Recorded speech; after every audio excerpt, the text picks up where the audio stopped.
Hello viewers, আজকে আমি আপনাদের সাথে একটি মজাদার ডোনাট রেসিপি শেয়ার করব, যেটা ছোট বড় সবার অনেক পছন্দের খাবার। এটা সকাল বা বিকালের নাস্তায় দিতে পারেন। এটা একদিন তৈরি করে 3 থেকে 4 দিন রেখে বাচ্চাদেরকে সার্ভ করতে পারেন। আই হোপ রেসিপিটা আপনাদের ভালো লাগবে। তো কথা না বাড়িয়ে চলুন দেখে নেই আজকে ডোনাট রেসিপি।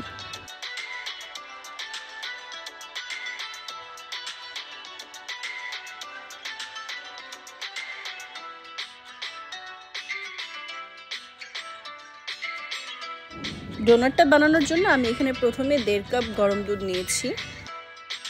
এর মধ্যে আমি কিছুটা বাটার দিয়ে দিব। বাটারটা দিয়ে এটাকে এভাবে নেড়ে চেড়ে একটু মেল্ট করে দিতে হবে। দেন আমি এটাতে সুগার অ্যাড করব 2 চামচ, দিয়ে এটাকে আবার নেড়ে চেড়ে দিতে হবে যেন সুগারটা খুব ভালোভাবে মেল্ট হয়ে যায়। এখন আমি এটাতে একটা ডিম ভেঙে দিব। ডিমটা দেওয়ার পর এটাকে আবার নেড়ে চেড়ে দিতে হবে।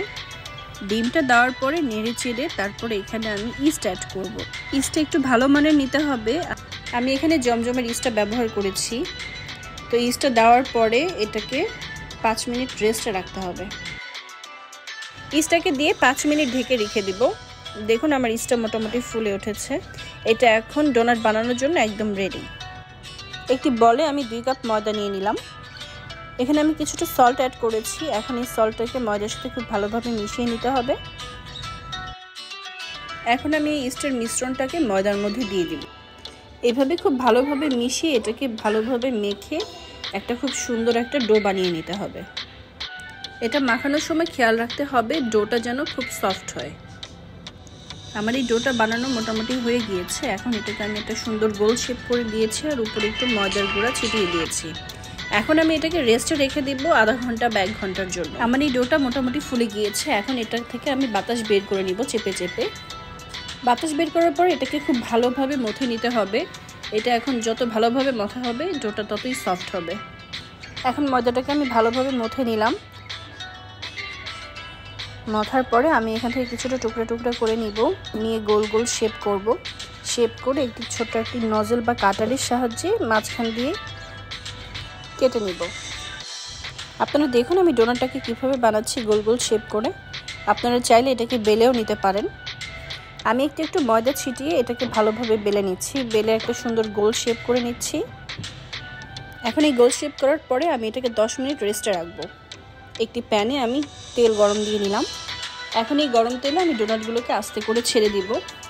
ছেড়ে দেওয়ার পর একটি চামচের সাহায্যে তেল দিয়ে ডোনাটের উপরে আস্তে আস্তে এইভাবে করে দিব। তাহলে ডোনাটটা খুব তাড়াতাড়ি ফুলবে। দেখুন কত সুন্দর করে ডোনাটটা ফুলে উঠেছে।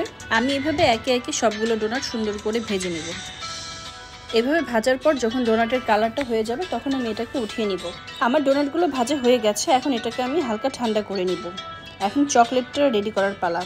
এখানে আমি কতগুলো ডার্ক চকলেট কুচি করে নিয়েছি। এখন এই চকলেটের সাথে আমি একে একে 3 চামচ আইসিং সুগার দিয়ে দিব। আইসিং সুগারটা দেওয়ার পর এটাকে আমি ভালোভাবে নেড়ে চেড়ে দিব। এটা নাড়ার পরে এটাতে আমি কিছুটা গরম দুধ অ্যাড করব। গরম দুধ অ্যাড করলে এটাকে আর ওভেন দেওয়ার দরকার হবে না। দুধটা অ্যাড করার পরে এটাকে আমি খুব ভালোভাবে নেড়ে চেড়ে দিব। চকলেটটাকে খুব ভালো করে আমি মিশিয়ে নিই যেন এটাতে কোনো দলা না থাকে। ঝটপট রেডি হয়ে গেল চকলেট গানাশ।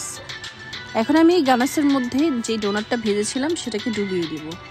এভাবে একে একে সবগুলো ডোনাটকে চকলেটে দিয়ে সুন্দর করে সাজিয়ে নিব। আমি এখানে বার্থডে কেকের কিছু স্প্রিঙ্কেল দিয়ে ডোনাটগুলোকে সাজিয়ে নিয়েছি। আপনারা চাইলে হোয়াইট চকলেট দিয়েও সাজিয়ে নিতে পারেন। সো ভিউয়ার্স, ঝটপট রেডি হয়ে গেল আমার এই চকলেট ডোনাট। দেখুন ডোনাটটা দেখতে কি সুন্দর সফট এবং ফ্লাফি হয়েছে। ভিউয়ার্স, আমার এই রেসিপিটি আপনারা বাসায় অবশ্যই ট্রাই করবেন আর আমার জন্য দোয়া করবেন। আল্লাহ হাফেজ।